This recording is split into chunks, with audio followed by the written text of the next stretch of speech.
Hello guys, welcome back to my channel way to future में आपका स्वागत है गाइस। तो आज हम स्टार्ट करने वाले हैं एसक्यूएल ट्यूटोरियल में। आज का हमारा टॉपिक है सब क्वेरी और नेस्टेड क्वेरी और एग्जिस्ट ऑपरेटर्स। ओके, तो सबसे पहले हम सब क्वेरी देखते, तब आपको समझ में आ जाएगा कि सब क्वेरी या फिर नेस्टेड क्वेरी बोलो या सब क्वेरी बोलो एक ही चीज़ है। ठीक है, तो वो क्या चीज़ है वो हम देखेंगे। आपको नेस्टेड क्वेरी से आपको समझ में आ गया होगा। अगर किसी ने कोई और लैंग्वेज अगर पढ़ी है, प्रोग्रामिंग लैंग्वेज पढ़ी है, क्वेरी लैंग्वेज के अलावा किसी ने प्रोग्रामिंग लैंग्वेज पढ़ी है, वहाँ पर फॉर लूप देखे होंगे। फॉर लूप के अंदर नेस्टेड फॉर लूप या नेस्टेड लूप देखे होंगे। तो एक लूप के अंदर दूसरा लूप हम लिखते हैं, ठीक है, आउटपुट फिर एंड देन हम देखते हैं एक लूप के अंदर दूसरा लूप एंड देन फिर मॉड्यूल। अगर 3D अगर कुछ प्रिंट करना हो तो भी हम लूप्स का मदद लेके हम करते थे, लूप्स का मदद। ठीक उसी तरह यहाँ पर भी हम एक क्वेरी के अंदर दूसरा क्वेरी लिखेंगे। ठीक है, उस चीज़ को बोलते हैं नेस्टेड क्वेरी। ठीक है, नेस्टेड क्वेरी बोलो या सब क्वेरी बोलो, दोनों एक ही चीज़ है। सबसे पहले ये क्वेरी, नेस्टेड क्वेरी, सब क्वेरी, ये चीज़ समझेंगे अपन एंड देन फिर हम जाते हैं आगे एग्जिस्ट ऑपरेटर को। ठीक है, क्योंकि जब नेस्टेड क्वेरी नहीं समझ में आएगा तब एग्जिस्ट ऑपरेटर भी नहीं समझ में आएगा। क्योंकि जब ये नेस्टेड क्वेरी समझ गया तो समझ जाना कि मतलब एग्जिस्ट ऑपरेटर एक वर्ड का ही काम है और कुछ नहीं। बाकी सारी चीज़ें आपको अंडरस्टैंड में आ जाएगी। ठीक है, तो ज़्यादा टाइम वेस्ट नहीं करते हम। यहाँ पर सबसे पहले MySQL वर्कबेंच यहाँ पर हम ओपन करते हैं। ठीक है, तो ओपन होने देते हैं हम इसको। ओपन हो चुका है हमारा MySQL वर्कबेंच एंड देन मैं यहाँ पर कनेक्शन क्रिएट कर लेता हूँ पासवर्ड डाल के। ओके, तो यहाँ पर ओपन हो चुका है, ये देखो यहाँ पर ओपन हो चुका है। और यहाँ पर मैं सबसे पहले बता दूँ कि हम अब तक स्टूडेंट टेबल में ही वर्क कर रहे थे, बराबर।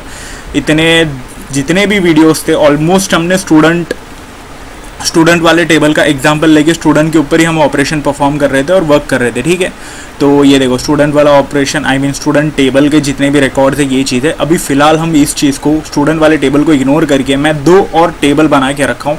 और जब हम सब क्वेरी, नेस्टेड क्वेरी की जब हम बात करते तो वहाँ पर आपको समझ में आना चाहिए कि 2 टेबल की भी बात होती है। ठीक है, तो जब आप सब क्वेरी, नेस्टेड क्वेरी पे आप करते हो तब 2 टेबल का यहाँ पर बहुत बड़ा एक इम्पॉर्टेंट रोल आता है, दोनों टेबल का। तो मतलब सिंगल टेबल में भी कर सकते हैं, इन फ्यूचर आने वाली वीडियो में मैं वो भी बताऊंगा। बट यहाँ पर सबसे पहले हम 2 टेबल के बीच में सब क्वेरी यूज़ करके हमें डेटा को कैसे फैच करना है, रिकॉर्ड्स को कैसे निकालना है, वो चीज़ हम सबसे पहले देखेंगे। ओके, और मैं यहाँ पर एम्प्लॉय टेबल बता दूँ। ये देखो ये हमारा एम्प्लॉय टेबल है जिसके अंदर employee ID, first name, last name, city, age और कंपनी ID है। ठीक है, तो आपको थोड़ा सा इसको मैं नीचे ऊपर यहाँ पर कर लेता हूँ ताकि आपको अच्छे से थोड़ा दिख जाए। ये देखो उसके अंदर 8 रिकॉर्ड्स है, 8 रिकॉर्ड्स। और यहाँ पर अपने क्रिकेटर्स के नाम मैंने दिया हूँ यहाँ पर, तो और सिटी भी दिया हूँ, पता है सब। ये बस जस्ट इमेजिन एक टेबल का एग्जांपल लेके हमने बनाया है। और एज भी मैंने रैंडमली दिया हूँ, विराट का 25 और शुभमन गिल का 43। देखो, सो अनबिलीवेबल एजेस भी है, अनबिलीवेबल एजेस है। ठीक है, तो कोई नहीं, हम सिर्फ एग्जाम्पल के लिए हमने टेबल बनाया। एंड देन एक और मैं टेबल बनाया हूँ जो कि कंपनीज करके, ये देखो कंपनी की ID है यहाँ से 1 से लेके 6 तक, और फिर कंपनी का नेम है 1 का गूगल, 2 का माइक्रोसॉफ्ट, ऐसा पूरे 6 का, मतलब पूरे 6 ID का ऐसे कंपनी का नेम है। ओके, तो एक इमेजिन टेबल है ये भी अब हमारा एक एग्जाम्पल के लिए। और फिर यहाँ पर मैं एक और चीज़ यहाँ पर दिया हूँ, 2 टेबल में एक चीज़ आपको मैच होती हुई दिखेगी। ठीक है, कंपनी ID। सो फ्यूचर में हम ये कीज़ का यहाँ पर बहुत इंपॉर्टेंट रोल है, मैंने लास्ट वीडियो में भी बताया था, प्राइमरी की, फॉरेन की, फॉरेन की और ये सब चीज़। ठीक है, तो यहाँ पर हम उस चीज़ के ऊपर भी इन फ्यूचर आने वाली वीडियोस में कीज़ के ऊपर जब मैं वीडियो बनाऊंगा तब आपको ये चीज़ भी समझ में आ जाएगी। ओके, तो फिलहाल अभी यहाँ पर आप इतना ध्यान रखो कि 2 टेबल के अंदर 2 कॉलम मैच है, मतलब एक कॉलम मैच है दोनों टेबल के अंदर, कंपनी ID और यहाँ पर कंपनी ID यहाँ पर है बराबर 1 से लेके 2 तक ऐसा दिया है कि ये कंपनी ID 1 का गूगल है, 2 का माइक्रोसॉफ्ट ऐसा। और ये इस वाले एम्प्लॉय डिटेल में ऐसा दिया है कि ये देखो ये कंपनी, मतलब ये एम्प्लॉय की ID है और ये फर्स्ट नेम लास्ट नेम है, और फिर ये सिटी है और एज है, और ये कंपनी की ID है। तो मतलब कंपनी ID 4 है, तो 4 वाला जो रहेगा, 4 जो है मेटा में वर्क कर रहा रहेगा ये एम्प्लॉय। ठीक है, तो ऐसा मैंने बताया हूँ, तो आप भी समझ लीजिएगा। एक इमेजिन हमने किया है, एक एग्जाम्पल लेके हमने टेबल बनाया। ये देखो 43 शुभमन गिल, तो ये जो कंपनी ID ये जो है 1, तो ये बंदा, ये जो एम्प्लॉय है वो अपने कंपनी ID, कंपनी वाली टेबल के अंदर कंपनी ID से पता चलता है कि वो कंपनी ID का 1 कंपनी नेम गूगल पे काम करता है। ठीक है, तो आप समझ गए होंगे कि मैं यहाँ पर क्या कह रहा हूँ, तो आपको अच्छे से समझा होगा। तो यहाँ पर अभी हम बात करते हैं, अभी हम क्वेरी, सबसे पहले हमारा जो डेटाबेस को यूज़ करने वाली क्वेरी उसे हम चलाएंगे, ठीक है। तो मैं यहाँ पर चला दिया। तो अभी हम देखते हैं, सबसे पहले मैं यहाँ पर बताना चाहूँगा कि मुझे यहाँ पर पता लगाना है कि पर्टिकुलर एक कंपनी के इस कंपनी आईडी वाला जो भी रहेगा, इस कंपनी के आईडी वाला या फिर इस कंपनी वाला जो रहेगा वो कौन है, ऐसा मुझे फाइंड आउट करना है, ठीक है। मतलब ये कंपनी अगर फॉर एग्जांपल गूगल, तो गूगल में कौन वर्क कर रहा है, या फिर अमेज़ॉन है, अमेज़ॉन में कौन वर्क कर रहा है, ऐसा मुझे फाइंड आउट करना है। तब आप क्या करोगे, तो यहीं पर बात आती है गाइस, एक सिंपल नेस्टेड क्वेरी की बात यहीं पर आती है। तो आपको सबसे पहले यहाँ पर लिखना है कि आपको कौन सा एम्प्लॉय वर्क कर रहा है, तो उसका नाम फाइंड आउट करना है ना, बराबर। तो सबसे पहले हम उसका नाम फाइंड आउट करेंगे, फर्स्ट नेम मैं ले लूँगा, तो यहाँ पर आपको अच्छे से समझेगा। और फिर फ्रॉम इसमें से कौन सा टेबल, एम्प्लॉय डिटेल वाला टेबल मैं ले लूँगा। और फिर यहाँ पर वेयर क्लॉज में यूज़ करके कंपनी आईडी दूंगा यहाँ पर, ताकि हम कंपनी आईडी से उसको मैच कर पाए सबसे पहले, ठीक है। तो वेयर क्लॉज कंपनी आईडी, और फिर इन ऑपरेटर का यहाँ पर यूज़ करेंगे, इन ऑपरेटर का यूज़ करके, और यहाँ पर आपको कॉलम के अंदर ब्रैकेट ओपन क्लोज होगा, इसके अंदर आपको सब क्वेरी लिखनी है, सब क्वेरी। और यहाँ पर आपका जो सब क्वेरी वाला काम जो है वो आपके डेटा को फेच करने का काम करेगा, फाइंड आउट करने का काम करेगा, ठीक है। तो मैं यहाँ पर एक और सेलेक्ट स्टेटमेंट यूज़ करके कंपनी आईडी में देता हूँ, ठीक है। अब ये कंपनी आईडी फ्रॉम अपना जो कंपनीज वाला टेबल है उसकी कंपनी आईडी में से देखेगा ये, ठीक है। तो ये देखो कंपनी मैंने दे दिया, और फिर वेयर कंपनी, और फिर यहाँ पर हम कंडीशन देंगे कि कौन सी कंपनी में कौन स्टूडेंट काम करता है, तो हम उस कंपनी का नाम यहाँ पर देंगे, ओके। मतलब कौन सा एम्प्लॉय काम करता है उस कंपनी का नाम सबसे पहले यहाँ पर देंगे। तो वेयर क्लॉज में यूज़ करता हूँ, और कंपनी नेम मैं देता हूँ, कंपनी किधर गया, अभी तो सजेशन आ रहा था, ठीक है, कंपनी, हाँ नेम, ओके। तो मैं इसको एक काम करता हूँ, थोड़ा सा नीचे ले लेता हूँ, कोई मैटर नहीं करता गाइस, क्योंकि यहाँ पर ब्रैकेट है, ब्रैकेट है, ओपन है, फिर यहाँ पर क्लोज हो रहा है, तो उससे कोई मैटर नहीं है। तो ये चीज़ भी बहुत लोग ये सोचते हैं कि मतलब नीचे नेक्स्ट लाइन में लेके चला गया तो फिर वो एरर हो जाएगा, फिर वो कुछ ऐसा कुछ नहीं होता गाइस। तो ये देखो यहाँ पर मैं इस कॉलम के अंदर मैं दे दूँगा, सबसे पहले मैं गूगल का फाइंड आउट करता हूँ, गूगल में कौन सा एम्प्लॉय काम करता है उसका नेम चाहिए मुझे, ठीक है, कि पता लगाना कुछ, तो उसके ऊपर कुछ करप्शन का केस लगाना है, तो मुझे फाइंड आउट करना है कि हाँ ये एम्प्लॉय है, ये गूगल में कौन सा एम्प्लॉय काम करता है उसका नेम फाइंड आउट करना है, ठीक है। आप एक इमेजिन, मैं ऐसा बता रहा होगा, एक इमेजिन ले लो, ठीक है। तो अभी मैं क्वेरी चलाता हूँ, तो यहाँ पर आपको सबसे पहले यहाँ पर आपको रिजल्ट में मिलता है शुभमन, ठीक है। तो ये देखो शुभमन का हम डेटा चेक करेंगे, ये देखो एम्प्लॉय आईडी 3 है, Shubman first name last name, और सिटी रायपुर है, एज उसकी 43 है, और कंपनी आईडी है 1। और कंपनीज वाले टेबल में जाएंगे, 1 पे कौन काम कर रहा है, गूगल,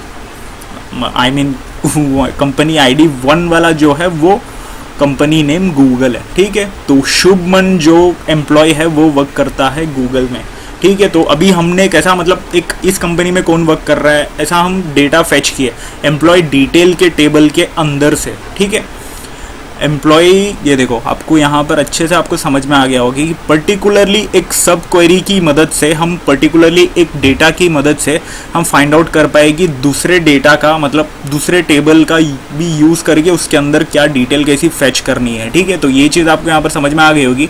सिंपल से मैं बताऊँ तो यहाँ पर मैंने बताया हूँ कि देखो गूगल में कौन सा एम्प्लॉय वर्क कर रहा है उसका डेटा हमें चाहिए, उसका नेम हमें चाहिए। तो सबसे पहले यहाँ पर हमने क्वेरी चलाया, सेलेक्ट फर्स्ट नेम लेके हमने एम्प्लॉय डिटेल में दिया है कि हाँ मुझे फर्स्ट नेम लेना है एम्प्लॉय। यहाँ पर अगर आप और भी देते हो तो और भी आ जाएगा, ठीक है। मतलब और भी कोई कॉलम अगर देना चाहते हो, उसका लास्ट नेम भी चाहिए आपको, तो फर्स्ट नेम से पता नहीं लगा पा रहे हो, लास्ट नेम भी चाहिए या एज भी चाहिए, तो हम ऐसा फाइंड आउट कर सकते हैं, ठीक है। हमने कंडीशन तो यहाँ पर सिर्फ गूगल ही दी है कि गूगल में जो एम्प्लॉय काम करता है सिर्फ वही चाहिए सब क्वेरी के अंदर, ओके। तो हमने यहाँ पर सबसे पहले यहाँ पर दिया कि मतलब सेलेक्ट करके हमने first name last name age भी दे दिया, ताकि एम्प्लॉय डिटेल से हम निकाल पाए ये चीज़ मुझे चाहिए। और कंडीशन क्या रहेगी, वेयर क्लॉज यूज़ करके कंपनी आईडी से ही मैच करना, क्योंकि कंपनी आईडी जो है वो आपका कंपनी एम्प्लॉय डिटेल और कंपनीज दोनों टेबल के अंदर एक ही कॉलम है जो मैच करती है। अगर उस कॉलम की वैल्यू, दोनों कॉलम की वैल्यू अगर मैच कर गई तो डायरेक्टली वो हमें डेटा फेच करके देगा। और फिर यहाँ पर हम इन लगाकर, यहाँ पर हम कॉलम यूज़ करके ब्रैकेट यूज़ करके, ब्रैकेट के अंदर हम डिटेल दे रहे हैं, हम कंडीशंस दे रहे हैं और यहाँ पर हम सेलेक्ट करके बोल रहे हैं कि कंपनी, यहाँ पर भी कंपनी आईडी सेलेक्ट करो और फ्रॉम कंपनीज वाले टेबल के अंदर से वेयर कंपनी नेम, फिर वेयर क्लॉज लगा के कंडीशन दे रहे कंपनी नेम जहाँ गूगल रहेगा उसका डिटेल चाहिए। ओके, तो मैं यहाँ पर और भी दे सकता हूँ, मुझे सिर्फ गूगल नहीं, ये देखो मेटा भी मैं दे देता हूँ। अभी तो मेटा का भी शो करेगा, ये देखो अभी यहाँ पर मेटा का भी शो कर रहा है। शुभमन तो गूगल का है, Virat and Jasprit is from Meta. ये देखो यहाँ पर शायद हमें एक और 2-3 डिटेल हमें शो कर दे रही है। ये देखो एग्जैक्टली गाइस, एग्जैक्टली क्या हो रहा है कि ना, मतलब 2 डिटेल हमें शो कर रही है, क्योंकि ये देखो हमने चेक किया विराट तो 4 और यहाँ पर जसप्रीत यहाँ पर 4, तो मतलब 2 एम्प्लॉई है।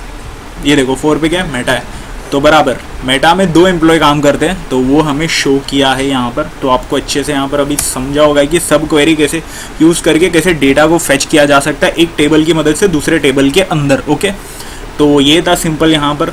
तो अभी हम थोड़ा आगे बढ़ते हैं गाइस, तो यहाँ पर मैं और भी डाल के बताता हूँ। आगे बढ़ने से पहले मैं और भी डाल के बताता हूँ। एक काम करता हूँ, माइक्रोसॉफ्ट, अमेज़ॉन, TCS देता हूँ, क्योंकि TCS का मेरे हिसाब से मैंने कोई भी डेटा दिया नहीं हूँ। ये देखो TCS का मैंने कोई भी डेटा दिया नहीं हूँ, ठीक है। तो ये बाकी के रिमेनिंग मैं हटा दूंगा, तब आपको समझ में आ जाएगा एकदम ज़ीरो डेटा है।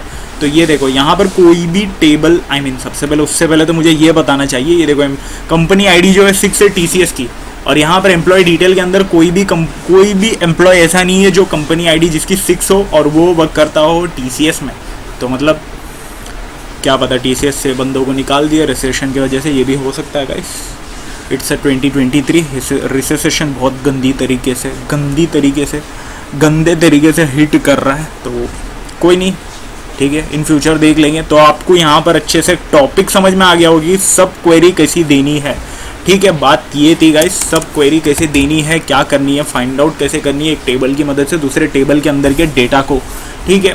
तो हम आगे बढ़ते हैं गाइस। अभी मैं यहाँ पर बात करता हूँ सबसे पहले एग्जिस्ट ऑपरेटर की। ये देखो SQL exist operator is used to test for the existence of the any record in sub query की मदद से हम एग्जिस्ट ऑपरेटर यूज़ करते हैं। मतलब एग्जिस्ट ऑपरेटर क्या करता है, use to test for existence of any record in a sub query. तो आप समझ रहे होंगे कि मतलब वो चेक करता है कि कोई रिकॉर्ड है कि नहीं, एग्जिस्ट करती है कि नहीं करती है सब क्वेरी की हेल्प से, ठीक है, यही चेक करता है और कुछ नहीं है। तो अभी हमने सब क्वेरी यहाँ पर पूरा देख लिया है।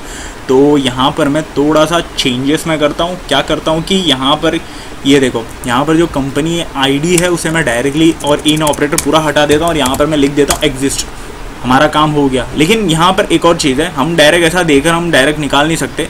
ये देखो यहाँ पर आपको फर्स्ट नेम लास्ट नेम सारी चीज़ें यहाँ पर शो करेगी। हमें हमारा जो सब क्वेरी है, नेस्टेड क्वेरी जो है अंदर ब्रैकेट जो है, उसके अंदर हमें कंडीशन भी तो परफेक्ट देनी पड़ेगी, वरना फिर ये तो डायरेक्ट उस कंडीशन के बेस पे नहीं चलता। एग्जिस्ट क्वेरी, ठीक है, एग्जिस्ट क्वेरी वो होती है कि पर्टिकुलरली एक डेटा को चेक करेगा कि हाँ एग्जिस्ट करती है तो उसे शो करो ऐसा, ठीक है। तो आप समझ रहे होंगे। तो मैं यहाँ पर पूरा नहीं हटाता हूँ, काम करता हूँ, नहीं पूरा नहीं हटाता हूँ, तो थोड़ा सा बस यहाँ पर चेंज करेंगे और यहाँ पर मैं कंपनी ID दे देता हूँ, ठीक है। और यहाँ पर कुछ चीज़ें ऐसी भी होती है गाइस कि मतलब आप वेयर कंपनीज यहाँ पर आप सेलेक्ट कर रहे हो और फिर यहाँ पर भी आप कंपनी यहाँ पर दोगे। ये देखो यहाँ का जो वेयर कंपनी नेम आप यहाँ पर कंडीशन दे रहे हो, ये चीज़ हटेगी। इस चीज़ को हटा के हम 2 टेबल के बीच का जो कॉलम का डेटा रहेगा उसे हम मैच करवाएंगे, ठीक है। ये देखो मैच करवा के क्या करेंगे कि हम कंपनी के मतलब फाइंड आउट करेंगे कितने डेटास है, मतलब कितने कंपनी कितने लोग एम्प्लॉय ID मैच करवा के कितने लोग वर्क करते हैं ऐसा, ठीक है। तो मैं यहाँ पर कंपनीज भी देता हूँ, कंपनीज डॉट पूरा मैं एक काम करता हूँ टाइप कर देता हूँ ताकि आपको मैं बता पाऊँ, एक्सप्लेन कर पाऊँ, ओके। तो यहाँ पर मैं ये देखो पूरी क्वेरी में यहाँ पर ऑलमोस्ट टाइप कर चुका हूँ। ये देखो सबसे पहले हमने यहाँ पर ऊपर भी मैं चेंज कर देता हूँ, एक काम करता हूँ सिर्फ कंपनी ID देता हूँ,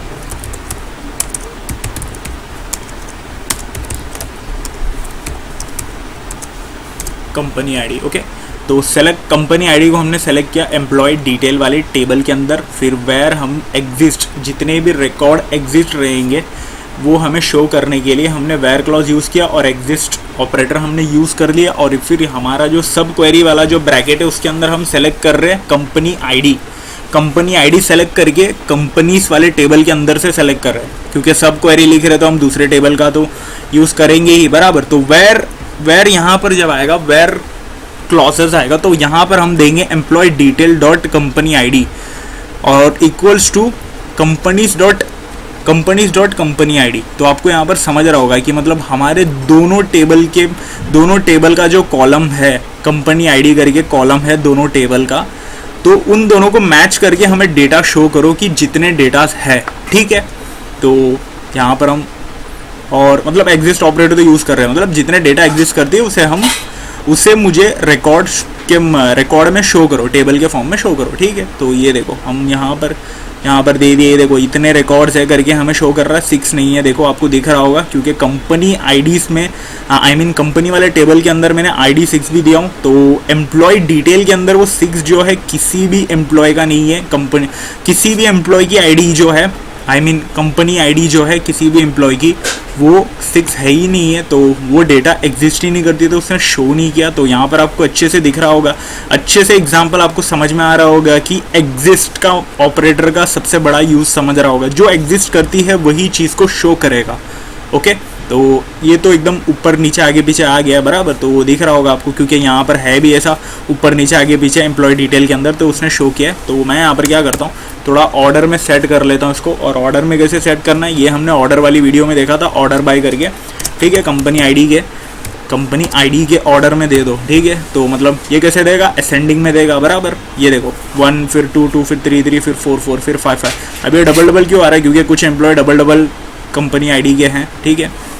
कुछ एम्प्लॉयज़ जो है दो कंपनी में काम करते, एक ही कंपनी में काम करते लेकिन एम्प्लॉय ज़्यादा है, एक कंपनी के 2-3 एम्प्लॉय है ऐसा, ठीक है। तो आपको यहाँ पर समझ रहा होगा कि क्या करना है, कैसे करना है। एग्जिस्ट ऑपरेटर अच्छे से आपको यहाँ पर एकदम लाजवाब तरीके से समझ में आ गया होगा। ओके, तो यहाँ पर मैं थोड़ा सा और आगे बढ़ने की कोशिश करता हूँ। एम्प्लॉय डिटेल हमने फाइंड आउट किया, मतलब एम्प्लॉय आईडी हमने ये किया। यहाँ पर ये देखो फर्स्ट नेम लास्ट नेम मैं देता हूँ, तब आपको यहाँ पर कुछ चीज़ें आपको समझ में आएगी कि मैं क्या कह रहा हूँ। ओके, तो मैं रन करता हूँ। ये देखो यहाँ पर आप कुछ भी कर लो, सेलेक्ट तो आपको सिर्फ यहीं की बात होती है, क्योंकि अब वेयर क्लॉज के अंदर कंपनी आईडी ही दी हो तो हमें सिर्फ शो कंपनी आईडी करेगा। और यहाँ पर भी बाहर भी हमने कंपनी आईडी ही हमने सेलेक्ट किया है बराबर। यहाँ पर भी अगर आप दोगे फर्स्ट नेम या लास्ट नेम ऐसा कुछ, ये देखो तो यहीं पर शो होगी। ये देखो कौन सा कंपनी आईडी जो है वो उस कंपनी में काम करने वाले उस कंपनी आईडी से मैच होती हुई एम्प्लॉय की फर्स्ट नेम शो हम सिर्फ यहीं वाले फर्स्ट वाली क्वेरी से ही हम निकाल पाएंगे। देखो अगर कुछ लोगों का मानना, मतलब कुछ लोग ऐसा सोच रहे तो मैं उनके लिए ऐसा ये डाउट क्लियर करवा दे रहा हूँ। यहाँ पर जब सब क्वेरी लिख रहे हो तो कंपनी आईडी यहाँ पर लिख रहे हो तो कंपनी आईडी में एक और यहाँ पर मैं फर्स्ट नेम लिख दूंगा, सेकेंड नेम लिख दूंगा, तो उससे आ जाएगा। गाइज ये जो अंदर वाली जो सब क्वेरी है ना, वो सिर्फ आपकी कंपनीज वाले टेबल के कंपनीज वाले टेबल के कॉलम को चेक करती है, एग्जिस्ट करती है, मतलब चेक करती है और फाइंड आउट करती है रिकॉर्ड्स को। तो आप यहाँ पर फर्स्ट नेम लिखो, कुछ भी लिखो, तो उससे कोई फ़र्क ही नहीं पड़ता है उसको, क्योंकि वो कंपनीज वाले, ये देखो फ्रॉम कंपनीज एग्जैक्टली लिखा है सामने, अच्छे से लिखा है, तो आप सिर्फ कंपनी टेबल की ही बात करता है वो। ओके, तो आपको यहाँ पर ये छोटा सा डाउट था कुछ लोगों का, तो मैंने वो क्लियर किया। यहाँ पर आपको अगर और भी नेम फाइंड आउट करनी है, आपने कंपनी आईडी तो फाइंड आउट कर लिए कि हाँ इतने कंपनी आईडी के और इतने एम्प्लॉय ऐसा, तो आपको नेम नहीं फाइंड आउट करने मिल रहा है, तो आप यहाँ पर लिख दो सेलेक्ट वाले एकदम बाहर वाले एम्प्लॉय डिटेल वाले, इसमें लिख दो कि हाँ एम्प्लॉय डिटेल वाले टेबल का जो सेलेक्ट वाला जो स्टेटमेंट है उसके आगे आप लिख दो कौन से कॉलम आपको फाइंड आउट करनी है। तो फर्स्ट नेम लास्ट नेम दोनों में कुछ चाहिए, तो ये देखो फर्स्ट नेम लास्ट नेम आ गया, ठीक है। तो कंपनी आईडी जो है कंपनी आईडी 1 है और वो फर्स्ट नेम लास्ट नेम ये है उस एम्प्लॉय का नाम, ठीक है। और एज भी देखनी है उसकी, तो वो भी देख लो, ठीक है। तो ये देखो एज भी आपको पता चल जाएगी। तो आपको यहाँ पर अच्छे से एक एग्जिस्ट वाला ऑपरेटर का अच्छे से समझा होगा और सब क्वेरी समझा होगा और नेस्टेड क्वेरी समझा होगा, दोनों एक ही होता है वैसे, ठीक है। और कुछ डाउट्स या फिर कुछ ऐसे एरर्स वाली चीज़ें यहाँ पर भी अच्छे से समझी होगी, क्या कैसे फाइंड आउट करने। और यहाँ पर ऑर्डर देके भी आपको बराबर एक ऑर्डर में भी लाना भी कैसे आपको पता चल गया होगा। और डिसेंडिंग दे देता हूँ मैं, थोड़ा सा ऊपर नीचे करेंगे, ये देखो नीचे ऊपर हो गया, उलट पुलट हो गया।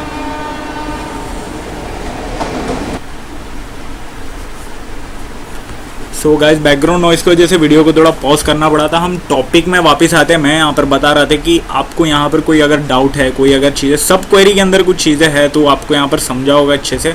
ओके, तो वीडियो को मैं यहीं पर मैं ख़त्म करता हूँ गाइस। और एक और चीज़ मैं वीडियो को ख़त्म करने से पहले मैं यहाँ पर बता दूँ कि मतलब ठीक है फिर गाइस, वो मैं कीज़ की बात कर रहा था, की के बारे में सोच रहा था, बट आने वाली वीडियो में, क्योंकि वीडियो बहुत लंबी हो चुकी है, तो यहीं पर हम इसको कवर करते हैं, ख़त्म करते हैं इस टॉपिक को।